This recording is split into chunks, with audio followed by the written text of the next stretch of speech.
당신의 몸무게는 이미 140kg을 넘었어요. 피는 이미 걸쭉해진 상태이고 가까운 미래에 당신은 뇌졸중이나 심장마비로 죽을 수도 있습니다. 한 젊은이가 의사로부터 충격적인 선고를 받습니다. 문제 이 사람은 실리콘밸리의 젊은 사업가 데이브 아스프리입니다.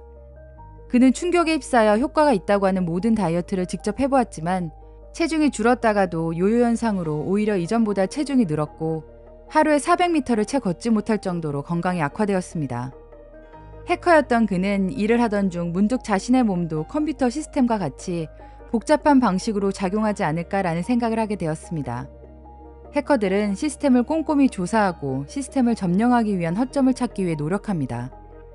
그래서 그는 이와 같은 방식으로 몸을 해킹하듯 자신의 신체 데이터를 측정하고 실험하며 무엇이 자신의 몸에 영향을 미치는지 관찰했습니다. 그는 사무실에 뇌파 측정 장치를 설치하고 수많은 다이어트 방법을 연구했습니다. 그렇게 15년간 75만 달러가 넘는 비용을 투자해 자신만의 완전 무결 다이어트를 만들어냅니다. 이 방법으로 그는 체중을 50kg이나 감량했으며 IQ까지 20이나 오르게 됩니다. 오늘은 책 최강의 식사를 통해 데이브 아스프리의 완전 무결한 식이요법에 대해 이야기하려고 합니다. 책에서 저자는 이렇게 말합니다. 당신도 살 때문에 고민이라면 이런 경험이 있을 것이다. 아무리 다이어트를 결심하고 적게 먹고 운동을 열심히 하다가도 갑작스러운 식욕이 들면 참지 못하고 딱 하나만 하며 과자를 집어든다. 그러다가 정신을 차려보면 과자는 껍데기만 남아있게 된다. 그는 그 이유가 바로 자신이 이름 붙인 레브라도 뇌 때문이라고 말합니다. 이 뇌는 레브라도 레트리버와 같아서 항상 먹을 것을 찾아다닙니다. 그리고 손에 들어온 음식을 죄다 먹어치우게 하죠. 레브라도 뇌가 음식을 마구 먹는 이유는 생존을 위해서입니다. 그래서 무작정 굶는 다이어트를 하면 혈당이 낮아진 레브라도 뇌는 공황 상태에 빠집니다. 음식을 보면 이렇게 외치죠. 너는 지금 굶주려 있어. 생존이 위태롭다고. 당장 먹어치워. 우리는 의지력을 쥐어짜며 무작정 참다가 스트레스를 받거나 피곤한 날에 자제력이 떨어지면 폭식을 하고 맙니다. 자제력이 부족한 나 자신을 탓합니다. 하지만 저자는 여러분의 자제력은 지극히 정상이며 단지 공복감을 채워주는 음식을 먹지 못했기 때문이라고 말합니다. 오히려 먹어야 살을 뺄 수 있다는 것입니다. 그렇다면 저자가 말하는 완전 무결 다이어트의 식단은 무엇일까요? 책에서 저자가 가장 강조하는 것은 질 좋은 버터와 풀을 먹고 자란 소나 양고기, 그리고 다양한 채소입니다. 채소가 좋은 것은 알겠는데 지방덩어리인 버터를 먹으라니 이게 무슨 소리냐고요? 저자는 좋은 지방은 많이 먹어도 살찌지 않는다고 말합니다. 사실 우리 몸의 가장 필수적인 요소입니다. 사람의 세포, 장기, 뇌는 모두 지방으로 이루어져 있기 때문에 이들이 최적의 성능을 발휘하려면 질 좋은 지방이 필요하다고요. 그래서 저자는 완전 무결 다이어트에 가장 중요한 방탄커피를 제조합니다. 방탄커피는 한국에서 버터커피로 더 잘 알려져 있는데요.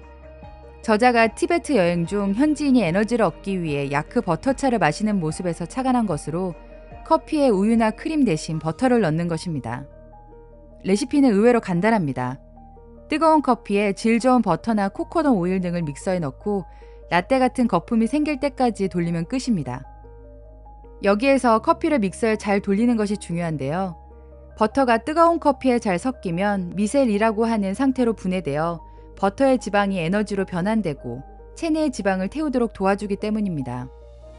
그리고 방탄커피는 레브라도 뇌를 진정시켜 주어 공복감을 느끼지 않게 해주기 때문에 저자는 매일 아침으로 버터 한두 큰술을 넣은 방탄커피를 한 잔 마십니다.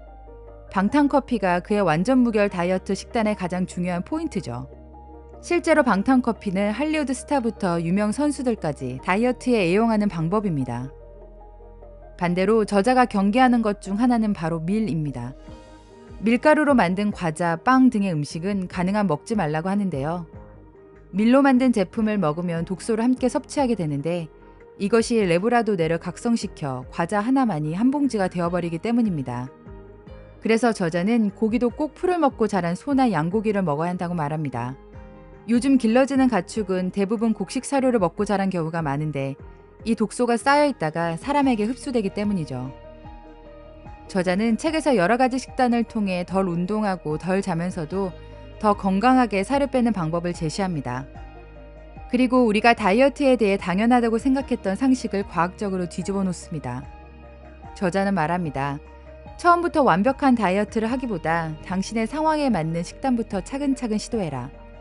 여러분이 지금까지 했던 다이어트가 단순히 굶주림과 싸우는 것이었다면 앞으로는 여러분을 완전 무결하게 만들어줄 다이어트를 해보시는 건 어떨까요? 책그림이었습니다. 감사합니다.